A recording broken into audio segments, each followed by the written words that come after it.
Masya Allah. Terus bagaimana hubungan dengan anak saya yang sekolah di pesantren, Pak? Ini mau nanya. Yang ketiga adalah zakat hewan Terima kasih, ternak. Bapak. Assalamualaikum Dan yang keempat warahmatullahi adalah wabarakatuh. zakat perdagangan. Bismillahirrahmanirrahim. Assalamualaikum warahmatullahi wabarakatuh. Alhamdulillah hamdan katsiran thayyiban mubarakan fih kama yuhibbu rabbuna wa yardah. Wassalatu wassalamu ala Rasulillah wa ala alihi wa sahbihi wa man walah. Ikhwatal iman pemirsa Fatwa TV rahimani wa rahimakumullah dimanapun Anda berada. Ahlan wa sahlan wa marhaban bikum.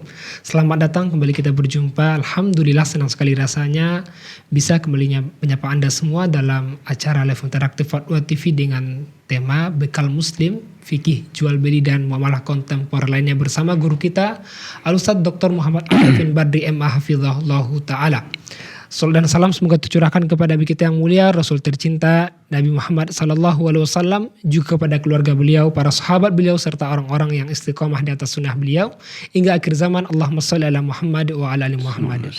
Ikhwatal iman pemirsa Fatwa TV rahimani wa rahimakumullah dimanapun Anda berada, alhamdulillah telah ada bersama kita pemateri kita pada kesempatan ini Ustadz Dr. Muhammad Arifin Badri M.A. Hafizahullah Ta'ala yang merupakan wakil merangkap anggota Dewan Fatwa Perhimpunan Al-Irsyad. Mari kita sapa beliau. Assalamualaikum warahmatullahi wabarakatuh. Waalaikumsalam warahmatullahi wabarakatuh. Gimana kabarnya Ustadz? Ahlan marhaban bik. Ahlan Mana Ustadz. sehat ya? Ustadz, alhamdulillah Ustadz. Alhamdulillah, barakallah. Semua keluarga sehat Ustadz? Amin, alhamdulillah. Alhamdulillah. Kita bersyukur Ustadz dan kita doakan pemirsa kaum muslimin dalam keadaan sehat. Amin. Amin. Amin. Yang mana di akhir-akhir ini kita dengar banyak saudara kita yang sakit kembali Ustadz ya. Iya, syafahumullah. Allahumma amin. Syifaan la yughadiru saqama. Allahumma amin. Biasa di awal ini kita minta berupa nasihat, berupa bagaimana sih Ustaz kedudukan hadis itu di mata kaum muslim Ustaz. Baik. Faltafadhal maskura ma'jura. Assalamualaikum warahmatullahi wabarakatuh. Alhamdulillah. Wassalatu wassalamu ala Rasulillah wa ala alihi wa ashabihi wa man wala ma ba'du. Umat Islam pemirsa Fatwa TV dimanapun Anda berada. Dalam menjalani kehidupan sebagai seorang muslim, muslim itu artinya berserah diri. Maka dasar berserah diri itu harus selalu nyata. Spirit bahwa kita betul-betul berserah diri kepada Allah Subhanahu wa Ta'ala. Bukan hanya berserah diri tentang nasib, rezeki, hidup dan mati. Tetapi dalam segala urusan kita pun tunduk dan patuh. Mengikuti dan menjadikan seluruh keinginan, gagasan, pikiran di bawah tuntunan Nabi SAW. Di bawah tuntunan Islam. Wa ma atakum rasuluh fakhuduh. Wa ma nahakum anhu fantahu. Apapun yang diajarkan Nabi, maka tunaikan, terima. Dan apapun yang dilarang, maka itu tinggalkan. Dalam menjalankan Islam, Islam bukan sekedar baik atau buruk menurut Anda atau budaya negeri Anda. Islam standar benar atau buruknya, baik atau salahnya, itu adalah keselarasan.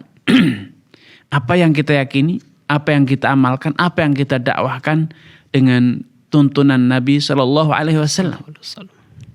Karena tidaklah seorang itu dikatakan beriman kepada Allah, tidaklah seorang dikatakan sebagai orang Muslim sampai dia betul-betul menjadikan Al-Quran, menjadikan Sunnah Nabi SAW, tuntunan Nabi SAW sebagai sumber utama dalam menilai, dalam menyimpulkan, berhukum ataupun beramal. Ya. La yu'minun hatta yuhaqqimuka fima syajara bainahum. Mereka tidaklah dikatakan beriman sampai mereka menjadikan engkau, menjadikan tuntunanmu, menjadikan ajaranmu sebagai referensi mereka dalam memutus perselisihan ataupun perbedaan di antara mereka. Pemirsa Fatwa TV dimanapun Anda berada, untuk bisa mengetahui apa dan bagaimana tuntunan Nabi. Maka kalau tuntunan Nabi itu diajarkan dalam Al-Quran, maka sepakat Al-Quran itu valid, Al-Quran itu otentik, terjaga kemurniannya. Tidak ada yang dipalsukan, tidak ada yang dikorupsi ataupun disamarkan. Karena Allah telah menjamin, inna nahnu nazzalna dzikra wa inna lahu lahafidun, dan kami telah turunkan dzikra itu Al-Qur'an dan kami yang menjaganya.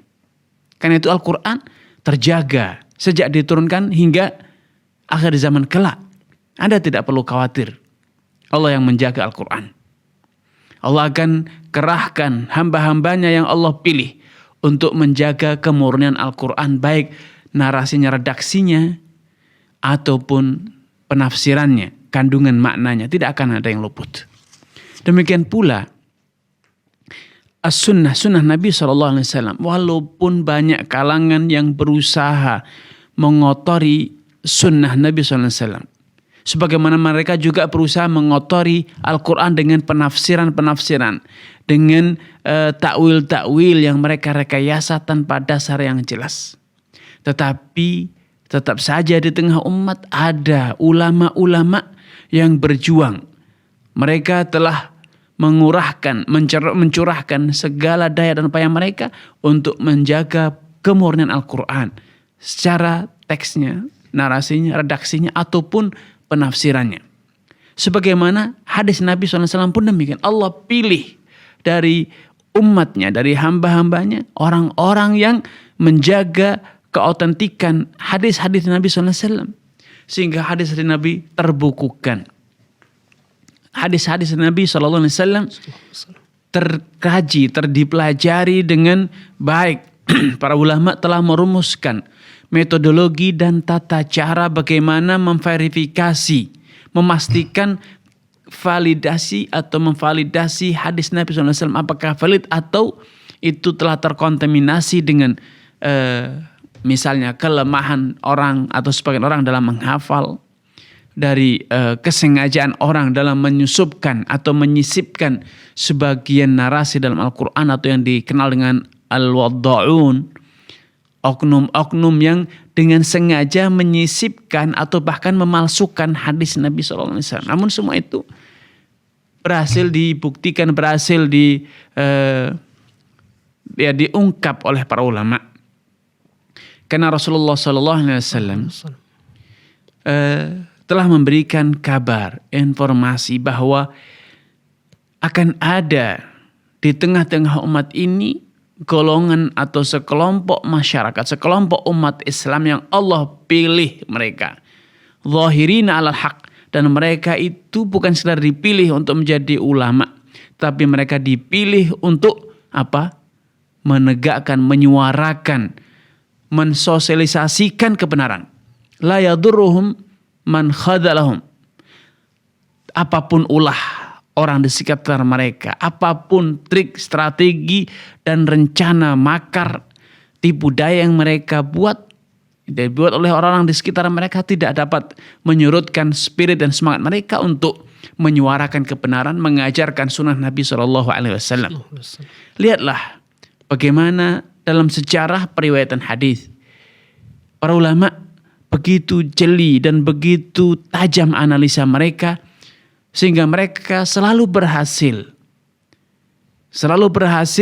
menunjukkan mana hadis yang valid dari hadis-hadis yang itu telah terkontaminasi dengan kelemahan ingatan sebagian perawi atau karena kesengajaan sebagian perawi yang memang sengaja ingin menyusupkan, ya. Sehingga para ulama senantiasa, apalagi dalam masalah hadis, ya, dalam masalah meriwayatkan cerita ke sesama manusia saja, Islam mengajarkan satu prinsip cross check, ya. Idza ja'akum fasiqun binaba'in fatabayyanu. Kalau ada orang yang kredibilitasnya tidak atau belum bisa dipastikan, mereka menyampaikan suatu informasi, jangan langsung diterima. Di cross check terlebih dahulu, divalidasi terlebih dahulu. Fatabayyanu, tabayun terlebih dahulu. Rasulullah bahkan juga telah memberikan satu warning. Man haddatha bikulli ma sami' faqad kadzab. Siapapun yang selalu dengan ringan tangan menceritakan, menyampaikan apa yang dia dengar tanpa divalidasi terlebih dahulu, tanpa di cross check terlebih dahulu, maka dia telah berdusta. Kafabil mar'i kadziban yuhaddits bikulli ma sami'. Cukup sebagai bukti yang tak terbantahkan bahwa orang itu telah berdusta kalau dia itu selalu menceritakan apa saja yang dia dengar. Nah, kalau itu berkaitan dengan omongan di antara sesama manusia, cerita di antara sesama manusia biasa. Bagaimana lagi halnya dengan hadis Nabi Shallallahu Alaihi Wasallam? Karena itu dahulu di antara tradisi para ulama, sammulana rijalakum. Ceritakan kepada kita, buka, ungkap datamu, dari mana engkau mendapatkan riwayat tersebut. Dari jalur siapa? Engkau mendengarnya dari gurumu. Gurumu siapa? Gurunya siapa lagi? Guru-gurumu siapa lagi? Dan demikian seterusnya. Sammulana rijalakum.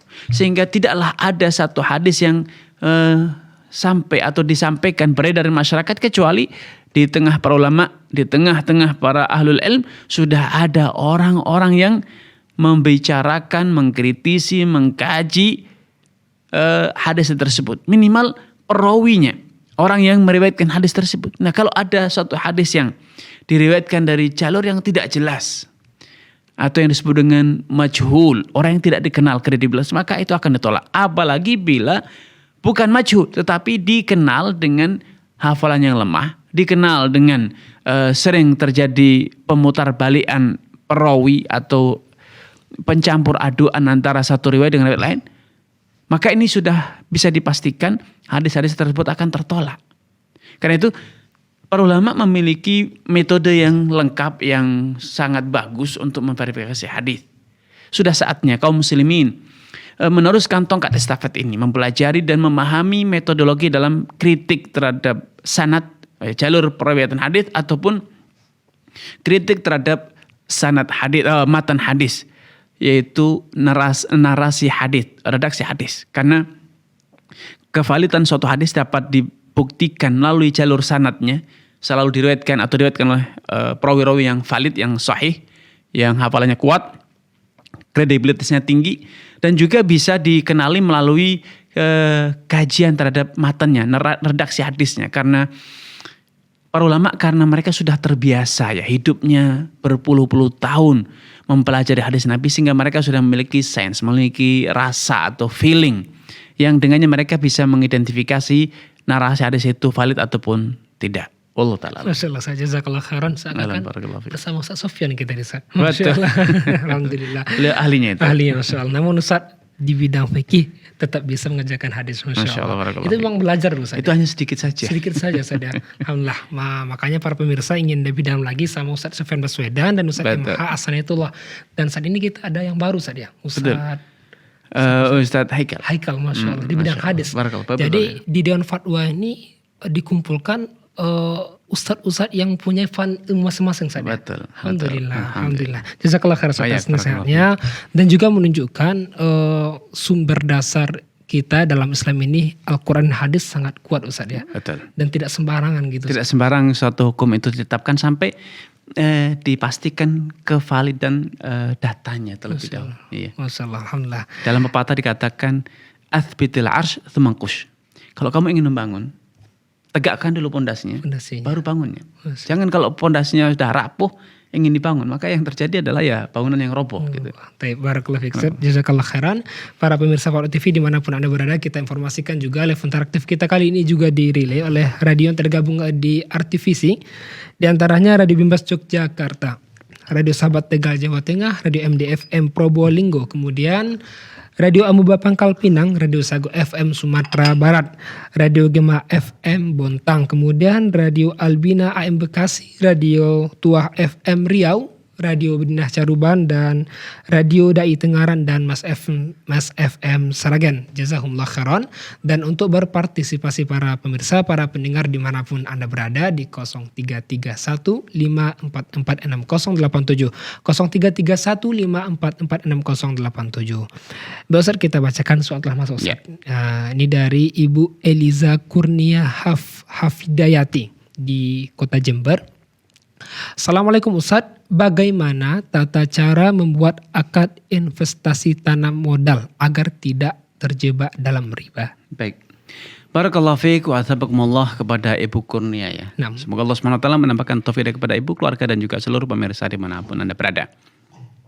Ketika kita berinteraksi investasi, maka investasi itu kita store modal berupa uang ataupun aset yang dinilai, divaluasi, kemudian modal tersebut dikelola, baik misalnya berupa uang kemudian digunakan untuk berdagang, industri produksi barang kemudian nanti dijual, atau berupa barang yang kemudian dimanfaatkan untuk kegiatan bisnis, mencari keuntungan misalnya disewakan atau digunakan untuk mencari order. Misalnya kendaraan digunakan untuk mencari penumpang dan pelanggan atau yang lainnya. Kemudian dari hasilnya itu kemudian kita akan berbagi sesuai dengan komposisi yang telah disepakati antara pemodal dengan pengelola ataupun antara sesama pemodal aktif yang mengerjakan bisnisnya atau kegiatan usahanya dengan pemodal pasif yang hanya store modal saja. Namun berbicara tentang investasi, kita tidak cukup berbicara tentang berapa persen porsi keuntungan yang akan didapat dari pemodal atau untuk pemodal, tetapi juga harus ada kesepakatan yang telah dicapai, yang telah disepakati tentang kalau terjadi kerugian sehingga modalnya menjadi susut, maka pemodal pun harus konsekuensi bahwa modal yang dia store akan susut pula, terkurangi sesuai dengan persentase kerugian yang terjadi. Pemodal yang store modal 30%, maka dia harus menanggung 30% kerugian yang terjadi. Dan yang kedua, karena kita sebagai investor, tentu kita harus mengetahui untuk apa dana itu akan dikelola. Untuk yang halal atau yang haram, dengan cara dikelola dengan cara yang baik atau dengan cara yang tidak baik. Tentu kita harus tahu.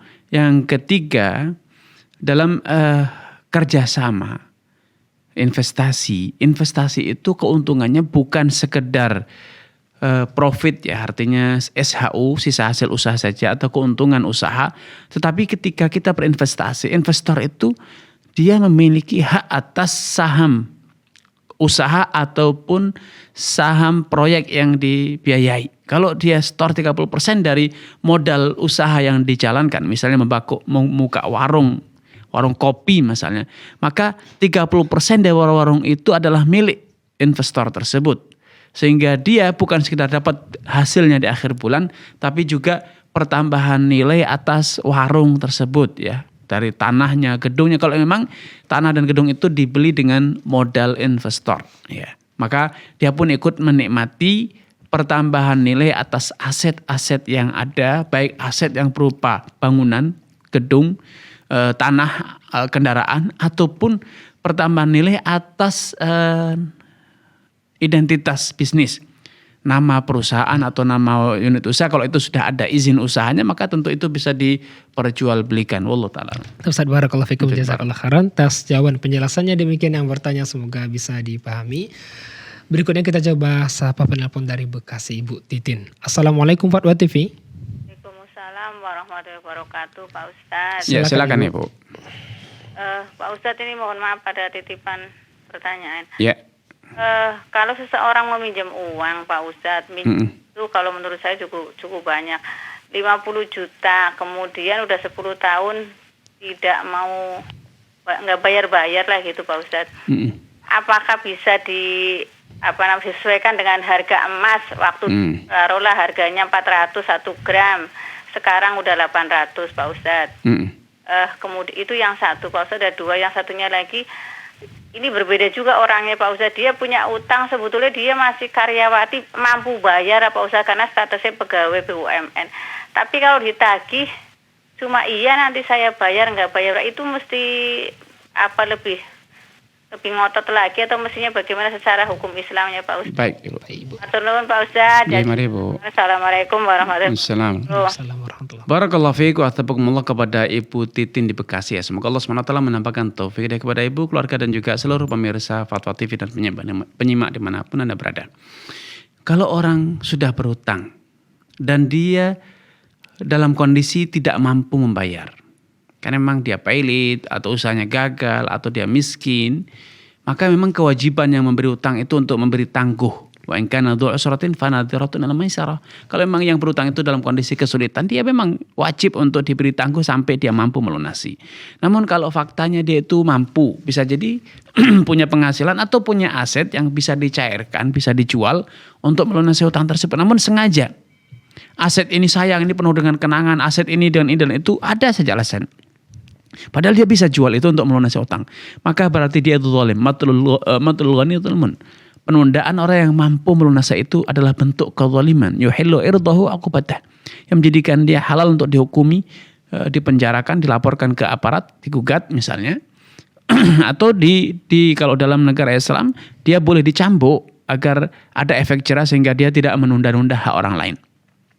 Nah, kalau ternyata akhirnya setelah berusaha sekian lama akhirnya berhasil, ya dia mau beriktikad melunasi, maka tentu ini ada dampak kerugian yang menimpa, yang ditanggung oleh yang menghutangi. Ada inflasi, penyusutan nilai.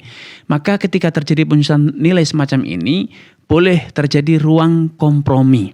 Artinya harusnya dia sudah mampu melunasi 10 tahun yang lalu. Tapi sengaja ditunda-tunda menyebabkan nilai uang tersebut susut. Seperti yang disebutkan.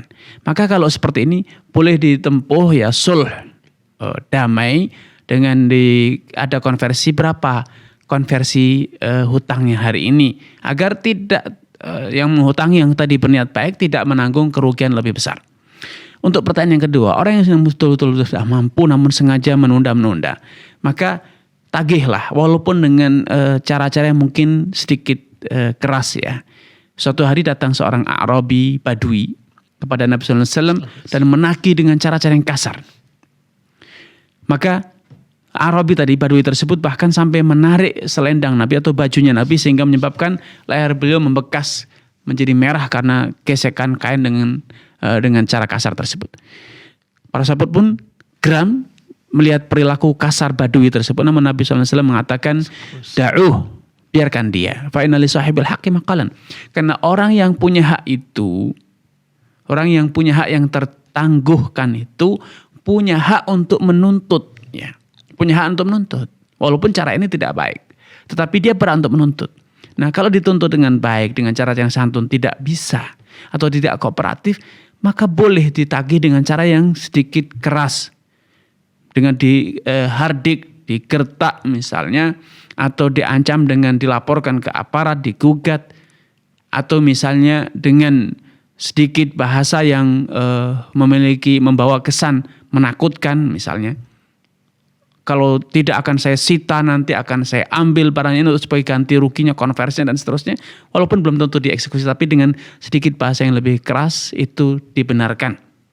Ya, karena memang dia tidak zalim, tapi dia dizalimi.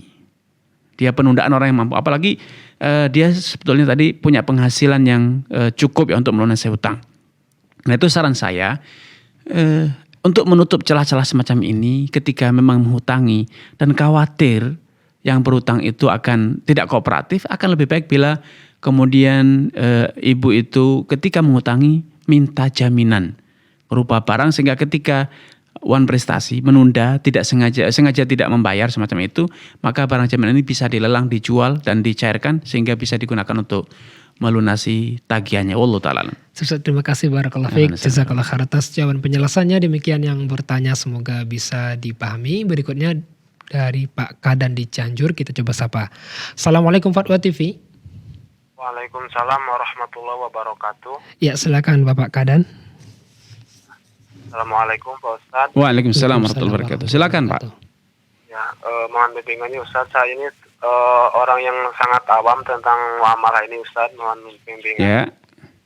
Jadi Ustadz, saya sering dengar di dalam jual beli ataupun muamalah yang lainnya katanya ada yang namanya goror Ustadz. Jadi apakah goror itu katanya haram? Jadi dilarang jual beli yang ada gorornya Ustadz. Ya.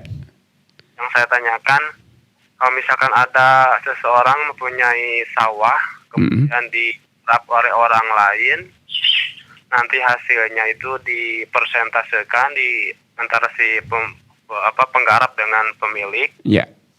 Kan di situ kadang-kadang ada kemungkinan gagal panen karena kan mungkin hama ataupun mungkin musibah berupa ya ataupun lainnya Ustaz. Jadi yang saya tanyakan apakah itu goror itu setiap goror itu dilarang dan bagaimana contoh yang saya sebutkan tersebut apakah ada gorornya ataupun tidak? Ya.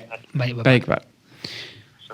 Oh iya, barakallahu fiik wa athabakumullah kepada Pak Kadan di Cianjur. Semoga Allah SWT menambahkan taufik kepada Pak Kadan, keluarga dan juga seluruh pemirsa dan penyimak dimanapun Anda berada. Rasulullah SAW sebagaimana diriwayatkan oleh Imam Muslim dengan tegas memberikan larangan. Nah, Rasulullah SAW an bai'il hasad wa an bai'il gharar.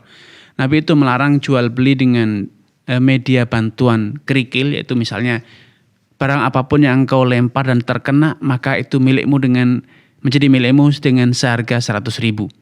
Atau tanah ini saya jual sepanjang batu yang kau lemparkan. Kemudian dia melemparkan batu, di mana letak batu itu jatuh maka itulah luas tanah yang diperjualbelikan. Tentu ini gharar, ketidakpastian kadar barang yang diperjualbelikan atau barang yang diperjualbelikan itu sendiri. Para ulama mengatakan gharar itu menjadikan suatu akad haram bila kadar ketidakjelasannya itu besar.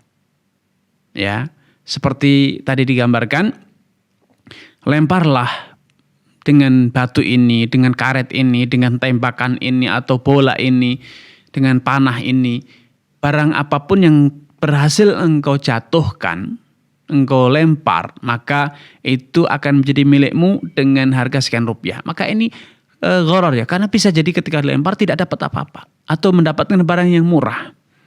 Nah, ini gharar karena kadarnya besar. Kadar ketidakpastian itu besar. Yang kedua, ghararnya itu dalam transaksi jual beli. Seperti yang digambarkan, bayar sekian dapat sesuatu yang tidak pasti. Ketika gharar itu dapat dihindari, kenapa mesti dengan cara itu? Kenapa tidak langsung beli saja? Saya beli misalnya korek api itu sekian rupiah. Saya beli sepeda itu dengan sekian rupiah. Ini jelas. Kenapa mesti harus dengan dilempar dulu? Padahal itu spekulasi, bisa kena tidak kena. Ya, tidak perlu, tidak ada perlunya kita menggunakan cara semacam itu. Tapi ketika gharar itu kadarnya sangat minim, sangat kecil. Misalnya kita beli telur. Ya, kadang telur itu kuningnya 2, kadang kuningnya 1. Tapi itu langka ya, barang langka. Tidak setiap telur seperti itu.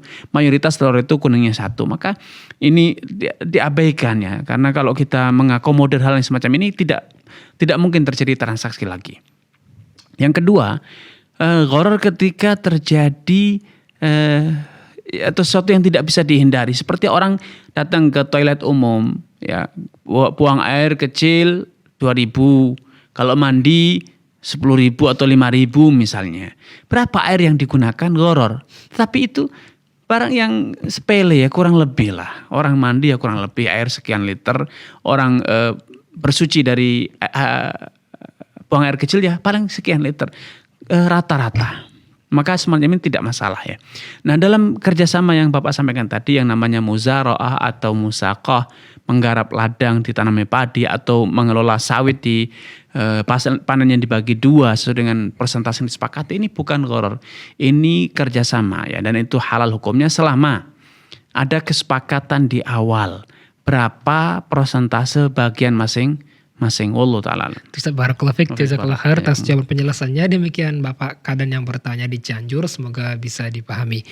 Baik, kita kembali mengajak Anda para pemirsa, para pendengar dimanapun Anda berada untuk bertanya langsung di 033154460087. Baik, kita bacakan soal telah masuk Ustaz. Dari Sulawesi Tenggara, Kabupaten Kolaka. Bapak Syawal. Assalamualaikum Ustaz, izin bertanya. Apa hukumnya kredit motor di leasing? Berhubungan di tempat saya tidak ada kredit motor yang syar'i. Baik. Pak Syawal ya.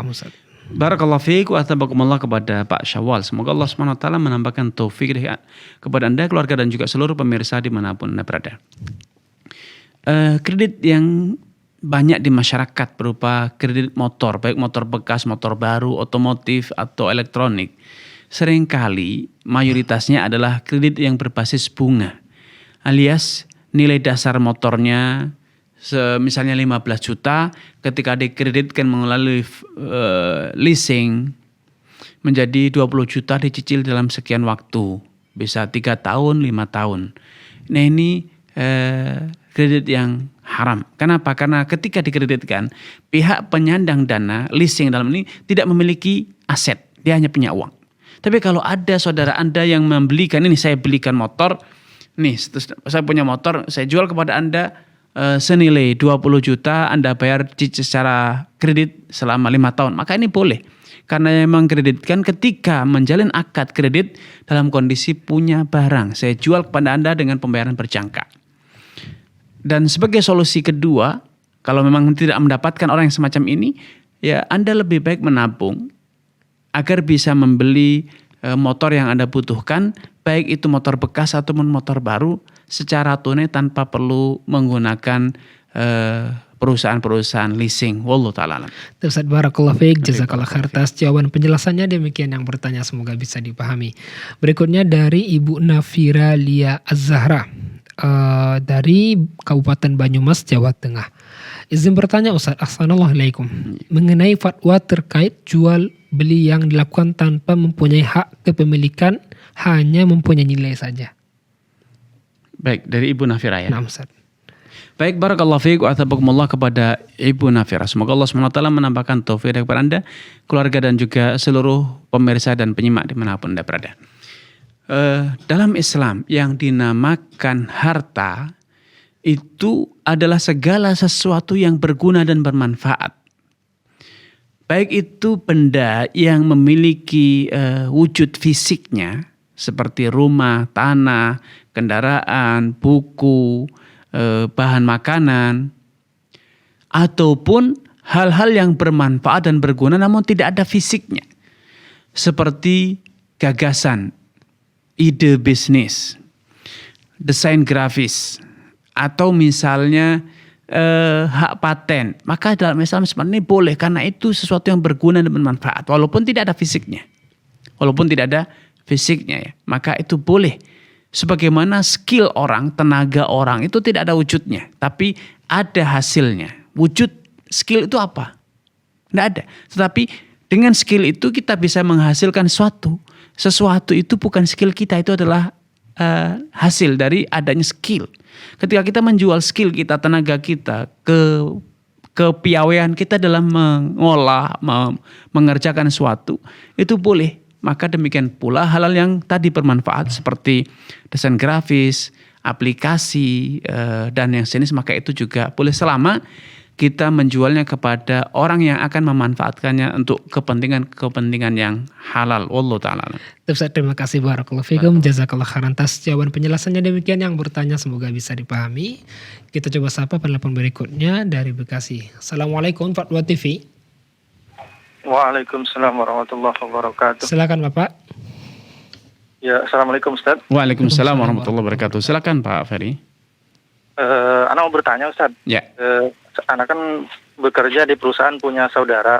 Nah, jadi setiap bulannya itu anak dikasih gaji ya.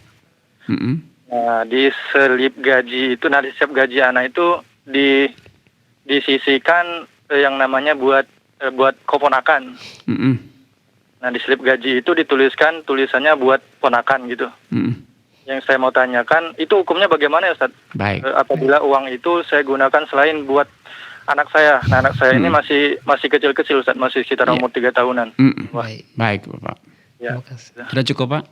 Iya, sekian Ustaz. Baik Pak. Assalamualaikum warahmatullahi wabarakatuh. Assalamualaikum. Baik, barakallahu fiik wa athabakumullah kepada Pak Ferry di Bekasi. Semoga Allah SWT menambahkan taufik kepada Anda, keluarga dan juga seluruh pemirsa dimanapun Anda berada.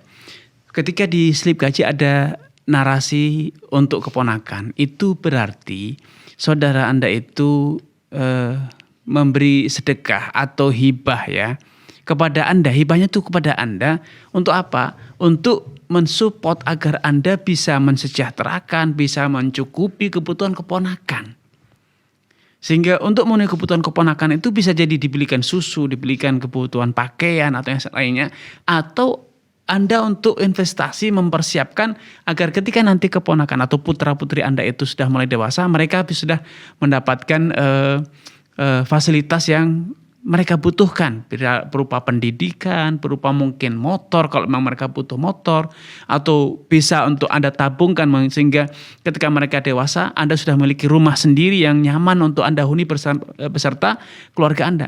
Saya yakin kakak Anda atau saudara Anda itu tidak ingin itu hanya dibelikan untuk susu saja atau dibelikan untuk makan minum anak-anak Anda, tidak, tetapi itu adalah untuk mendukung agar Anda ini bisa beserta anak-anak Anda ini bisa hidup bahagia, hidup tercukupi, ya, tidak kekurangan. Wallahu ta'ala.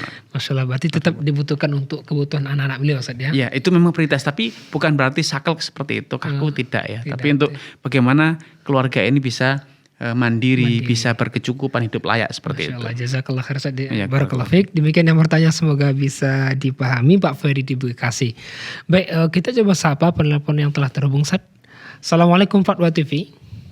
Waalaikumsalam warahmatullahi wabarakatuh. Siapa nih, Ustaz? Nah, sudah dikenal kita. Ibu operator kita ini. Umu Yodi, silakan. Om Yodi, silakan Om Yodi. Silakan Ibu. Assalamualaikum Ustaz. Waalaikumsalam warahmatullahi wabarakatuh. Silakan. Ya, izin melanjutkan pertanyaan dari member WhatsApp di Rosam, Ustaz. Baik Ibu. Yang pertama ya, Ana ada usaha kredit. Ya. Kakak Ana mau ikut kerjasama. Kakak yang nanggung modal, Ana yang menjalankan. Skema kerjasamanya yaitu keuntungan dibagi 2, sama rata. Kerugian ditanggung pemilik modal seutuhnya. Yang Ana tanyakan, misalnya modal barang 50 juta. Maka kredit dalam 10 bulan adalah 75 juta. Dibayar cicil setiap bulan 7.500.000. Dari 7.500.000 ini ada modal 5 juta dan keuntungan 2.500.000 dibagi 2. Untuk pemilik modal 1.250.000 dan untuk Ana 1.250.000. Ana ambil keuntungan setiap bulan supaya tidak selip hitungannya. Sedangkan pemilik modal menyatakan dari keuntungan tiap bulan itu diputar lagi, masuk lagi ke modal supaya terus berkembang. Dan biasanya pemilik modal meminta keuntungan setahun sekali. Itu pun tidak diambil semua. Setiap bulan Ana buat rekap keuangan. Apakah tindakan Ana yang menzalimi pemilik modal? Ya. Kemudian yang keduanya, Ustadz, ada suatu transaksi fisik emas digital pada bursa berjangka. Yang mana dalam transaksi tersebut penjual harus ada emas yang tersimpan pada pengelola tempat penyimpanan dan akan diberikan bukti catatan kepemilikan. Saat melakukan transaksi jual beli, objek yang diperjualbelikan hanyalah catatan kepemilikan emas yang telah tersimpan tersebut.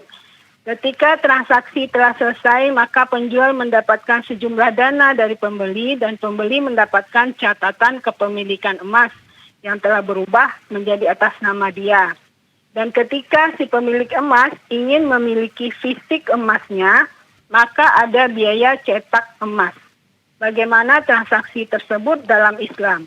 Baik. Udah, Ustaz. Baik. Baik, barakallahu fiik. Waalaikumsalam. Assalamualaikum warahmatullahi wabarakatuh. Baik, ini kebiasaan Bu Yodi ya, selalu 2 pertanyaan. Perantara. Baik, barakallahu fiik wa tabakumullah kepada Yodi. Semoga Allah SWT menambahkan taufik hidayah kepada Yodi, keluarga dan juga seluruh pemirsa dan penyimak dimanapun Anda berada. Untuk pertanyaan yang pertama, ketika seorang investor mengatakan bahwa keuntungan di bulan tersebut ditambahkan ke modal, tentu perhitungannya di bulan depan sudah berubah lagi. Karena modalnya bukan lagi 50 juta tetapi menjadi 51.250. Bulan selanjutnya keuntungannya lagi juga modalnya berubah lagi, sehingga ini mengharuskan ketika nanti pengembalian modal selesai kerjasamanya, modalnya bukan kembali 50, tapi modalnya itu terus bertambah sesuai dengan nilai terakhir. Sehingga ketika nilai terakhirnya itu terkumpul, tercatat bahwa modalnya telah menjadi 65 juta rupiah, maka yang dikembalikan kepada investor adalah sejumlah 65 juta rupiah dan kemudian disertai dengan pertambahan berupa profit sharingnya, pembagian keuntungannya. Seperti itu tidak masalah selama itu disepakati di awal dan juga kita sepakati mekanisme ada pertumbuhan atau penambahan modal yang tersetor. Untuk yang kedua, ketika kita jual beli emas, namun ternyata emasnya belum ready karena masih tadi disampaikan masih perlu dicetaklah dulu kalau kita memang ingin mengambilnya atau mengeksekusinya. Tentu ini membuktikan bahwa ini jual beli emas secara non tunai, walaupun kita diberi dokumen bahwa emas kita atau kita sudah memiliki emas sekian gram atau sekian kilo, tetapi ternyata emas itu belum ready karena buktinya masih ada biaya cetak. Berarti memang emasnya belum siap. Padahal salah satu syarat jual beli emas dengan mata uang itu adalah dilakukan secara tunai. Karena itu dalam fatwa kontemporer IUV misalnya, lembaga muhasabah internasional, lembaga akuntansi internasional memfatwakan bahwa qabd hukmi mengeksekusi emas secara hukum, dianggap telah eksekusi itu ada ruang untuk penganggapan seperti itu bila nomor seri emasnya sudah bisa dipastikan. Misalnya emas dengan nomor seri sekian atau barcode sekian itu sudah pasti. Artinya apa? Emasnya sudah siap sehingga kapanpun mau diambil bisa tanpa perlu lagi biaya cetak. Ketika masih perlu biaya cetak ini berarti emasnya belum siap ya, belum siap. Tentu ini perlu dikoreksi ya. Saya bisa mungkin hindari transaksi semacam itu. Kalau memang mau beli emas, belilah emas yang ketika kita beli secara tunai kita bisa segera mengeksekusi emasnya. Wallahu taala alam. Terus barakallahu fikum, jazakallahu khair atas jawaban penjelasannya. Demikian yang bertanya, semoga bisa dipahami. Kita coba sapa kembali penelpon telah terhubung. Assalamualaikum Fatwa TV. Waalaikumsalam warahmatullahi wabarakatuh. Ini juga setia dengan kita. Silakan Mas Fatoni. Iya, mengapa jual beli buah yang belum matang itu Ustaz itu tidak diperbolehkan? Iya. Baik, cukup Mas. Iya. Terima kasih. Baik, barakallahu fiik Mas Fatoni. Semoga Allah SWT menambahkan taufik kepada Mas Fatoni, keluarga dan juga seluruh pemirsa dan penyimak dimanapun Anda berada.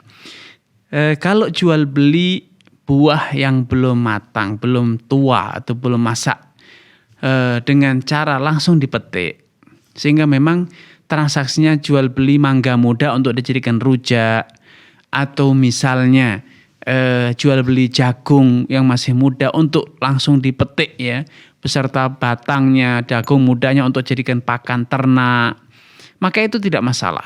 Ya, itu tidak masalah ya, karena memang kadang sebagian pembeli itu berkepentingan untuk membeli yang masih muda.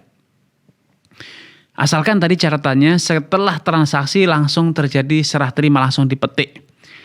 Tapi kalau dibeli untuk ditunggu sampai masa tua, nah ini yang disebut dengan sistem ijon dan itu haram hukumnya. Nah Rasulullah SAW bi'ithimari hatta tuzhi. Nabi melarang kita menjual belikan buah-buahan sampai dia itu menua alias sudah siap panen. Kemudian Nabi memberikan alasan kenapa itu dilarang. Karena bisa jadi buah yang belum tua, belum siap panen itu gagal panen karena hama, gagal panen karena misalnya angin atau adanya cuaca dingin yang ekstrim sehingga menjadi atau hujan yang ekstrim sehingga gagal panen. Tapi ketika buah itu sudah siap panen, sudah menua, kalau padi sudah menguning, mangga pun sudah mulai menguning, maka ini tidak masalah karena kemungkinan gagal panen itu sangat kecil ya, sangat kecil. Itu alasannya kenapa tidak boleh diperjualbelikan sebelum tua. Namun kalau dibeli untuk segera dipetik karena dia memang seorang pedagang rujak, langsung dipetik, bukan dipetiknya bertahap ya, langsung dipetik semuanya, diborong seperti orang yang membeli kelapa muda, seketika dibeli seketika pula dipetik, maka ini insya Allah tidak masalah. Allah ta'ala. Terus barakallahu fiik, jazakallahu khair atas jawaban penjelasannya. Demikian yang bertanya, semoga bisa dipahami. Berikutnya kita coba sapa penelpon dari Jawa Timur, hamba Allah. Assalamualaikum Fatwa TV. Waalaikumsalam. Ya silakan Bapak. Ini kan di suatu platform media itu kan banyak Ustaz. Maaf, suaranya kurang jelas Pak. Platform media sosial ya. Kayak Siap. Facebook, Google itu. Oke. Itu kan ada banyak gambar baik dari artis pun ya apapun. Kan saya ingin mengambil tapi dengan itikat baik, yaitu saya screenshot otomatis yang pemiliknya itu ada, misalnya di Instagram ya udah akun atasnya ada. Tapi saya mikirnya saya menggunakan bukan untuk komersial ataupun kepentingan yang lain, hanya untuk istilahnya taruh di status WA ataupun taruh di keluarga gitu Ustaz. Yang saya tanyakan, apabila sudah ada pemiliknya seperti nama akun di atasnya, apakah itu sudah halal Ustaz? Baik. Sudah cukup? Ya, cukup Ustaz. Baik, barakallahu fiik wa tabakumullah kepada saudara kita di Jawa Timur. Semoga Allah SWT menambahkan taufik kepada Anda, keluarga dan juga seluruh pemirsa dimanapun Anda berada.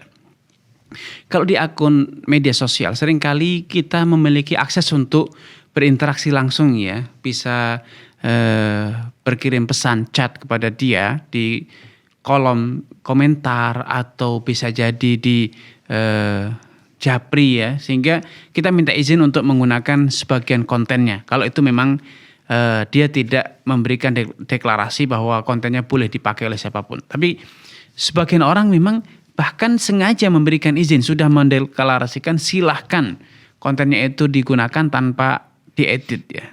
Maka tidak masalah. Tapi kalau memang tidak ada deklarasi semacam itu, Anda lebih baik Japri terlebih dahulu. Sekedar menyebutkan sumber itu kadang belum cukup. Karena bisa jadi suatu konten itu di screenshot, namun pemanfaatannya itu tidak pada tempatnya sehingga menimbulkan kesalahpahaman. Ya, apalagi dibumbui dengan komentar, ditambahi dengan meme misalnya. Dijadikan meme ya, walaupun itu sebetulnya bisa jadi orang lagi nyengir gitu, berfoto, berpose dengan posisi mulut yang mungkin lagi ngecek orang. Tapi kemudian itu kita screenshot, dikirimkan kepada orang lain yang akhirnya dimanfaatkan, terkesan dia pemilik akun itu sedang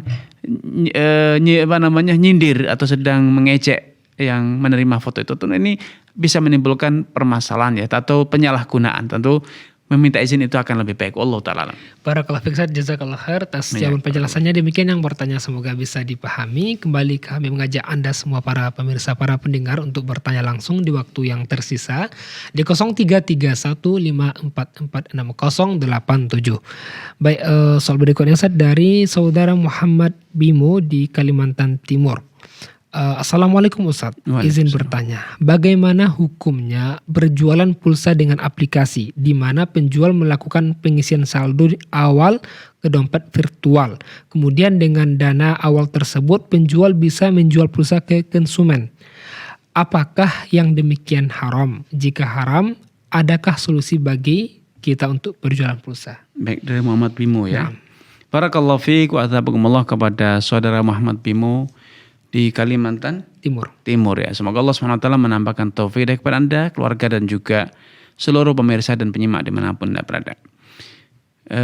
Kita semua tahu bahwa pulsa itu sebetulnya yang diperjualbelikan bukan uang, tetapi yang diperjualbelikan adalah hak menggunakan jaringan. Hak bisa menggunakan jaringan telekomunikasi, baik untuk berkomunikasi dengan bertelepon atau mengakses data di internet ya, paket data. Maka ini yang diperjualbelikan, sehingga kita tidak lagi berjual beli uang. Ketika kita top up atau deposit, sejatinya yang kita beli adalah hak mengakses jaringan senilai dana yang kita depositkan. Sehingga yang dijual belikan, yang kita beli, yang dibahasakan dengan deposit, dan kemudian kita jual yang dikenal mungkin dengan top up atau dikenal dengan transfer pulsa, yang muncul misalnya Anda memiliki pulsa Rp100.000, sebetulnya itu bukan uang rupiah yang diperjualbelikan, tetapi hak menggunakan jaringan, baik jaringan data ataupun jaringan telekomunikasi senilai Rp100.000. Maka insya Allah ini halal, walaupun Anda jual dengan harga yang lebih tinggi atau sama, atau mungkin Anda membuat promo dengan harga yang lebih murah, maka itu insya Allah tidak masalah. Wallahu ta'ala. Ustaz, barakallahu fikum, jazakumullah khairan atas jawaban dan penjelasannya. Demikian yang bertanya, semoga bisa dipahami. Soal berikutnya dari saudara Andre di Jawa Tengah, Kabupaten Sukoharjo. Assalamualaikum Ustaz, bagaimana hukum menjamu tamu yang nantinya dia akan melakukan transaksi riba di rumah kita? Walaupun kita mengingkarinya, karena tiap bulan kampung kami mengadakan pertemuan dengan bergantian tempat tiap rumah, termasuk rumah saya. Jika menolak mungkin dianggap tidak rukun dan tidak menghormati warga kampung. Apakah saya ikut terlibat dosa riba Ustaz? Baik, dari saudara Andre. Baik, barakallahu fiik wa atabakumullah kepada saudara Andre atas kebersamaannya. Semoga Allah Subhanahu wa taala menambahkan taufik kepada Anda, keluarga dan juga seluruh pemirsa dimanapun Anda berada. saya tidak tahu transaksi apa yang Anda maksudkan dengan transaksi riba ini. Sehingga saya tidak bisa memastikan apakah itu betul-betul riba atau tidak. Atau mungkin bisa jadi Anda salah paham. Bisa jadi yang Anda maksud adalah arisan ya. Arisan itu bukan riba, karena arisan itu hukum asalnya mubah, boleh. Karena itu adalah hutang menghutangi, giliran saja. Itu bergiliran saja, maka itu insya Allah bukan riba. Namun bisa jadi yang Anda maksud betul-betul transaksi riba, utang piutang yang berbunga, atau misal jadi jual beli barang berbunga atau kredit misalnya, maka ya Anda perlu jelaskan kepada mereka, luruskan bahwa ini transaksi tidak benar, saya tidak ikut dalam sistem ini. Tapi kalau yang Anda maksud adalah arisan, karena terkesan Anda itu berputar ya, keliling satu, kemungkinan besar yang dimaksud adalah arisan. Arisan itu boleh ya, tidak masalah.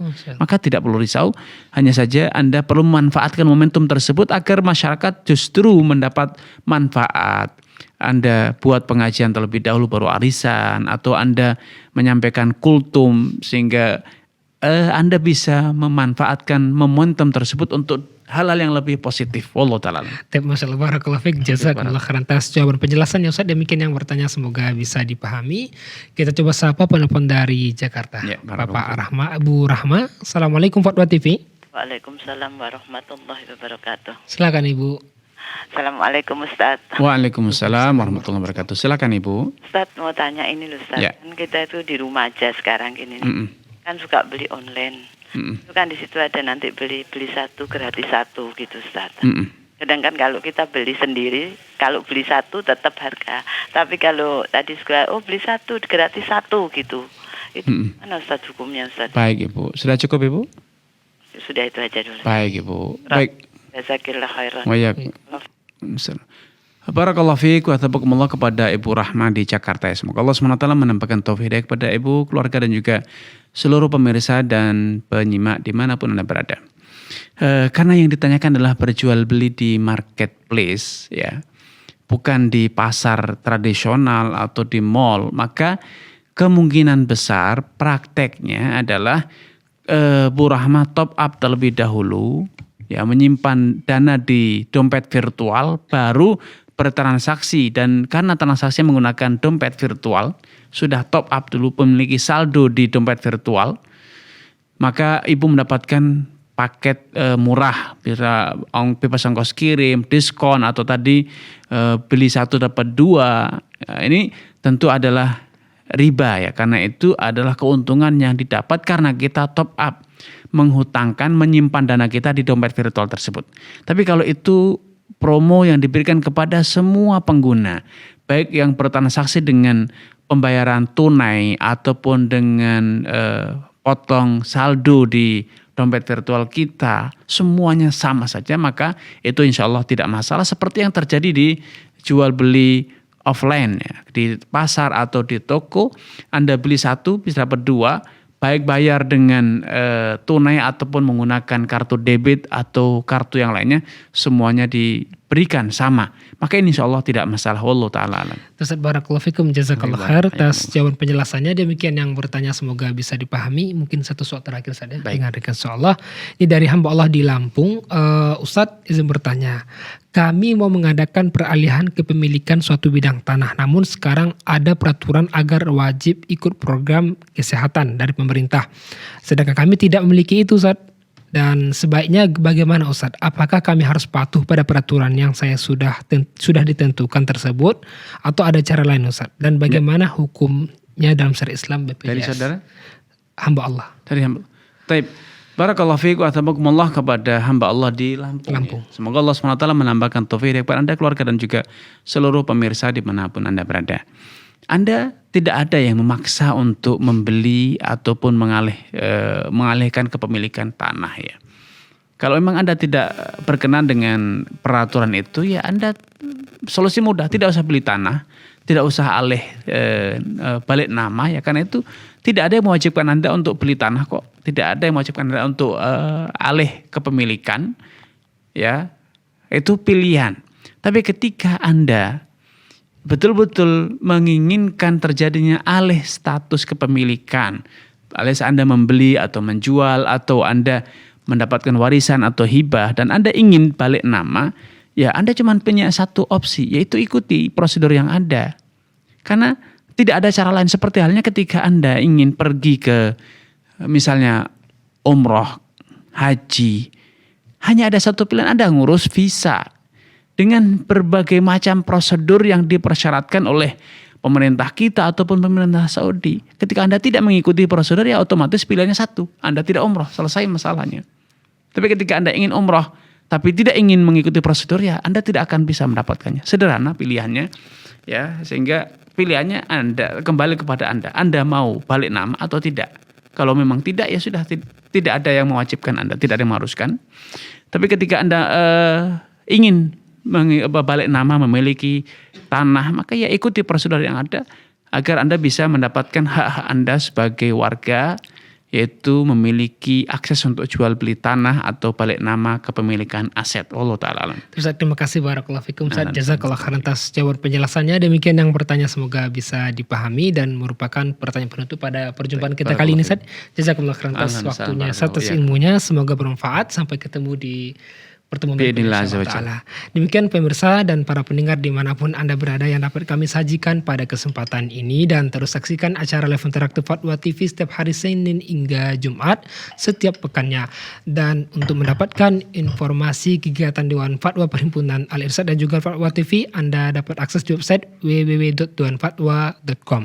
Syukron, jazakumullah khairan atas kebersamaan semua. Kita tutup dengan baca doa kafaratul majelis. Subhanakallahumma bihamdika asyhadu an la ilaha illa anta Wassalamualaikum warahmatullahi wabarakatuh. Waalaikumsalam. Ya Allah, terus bagaimana hubungan dengan anak saya yang sekolah di pesantren, Pak? Ini mau nanya. Yang ketiga adalah zakat hewan ternak, dan yang keempat adalah zakat perdagangan.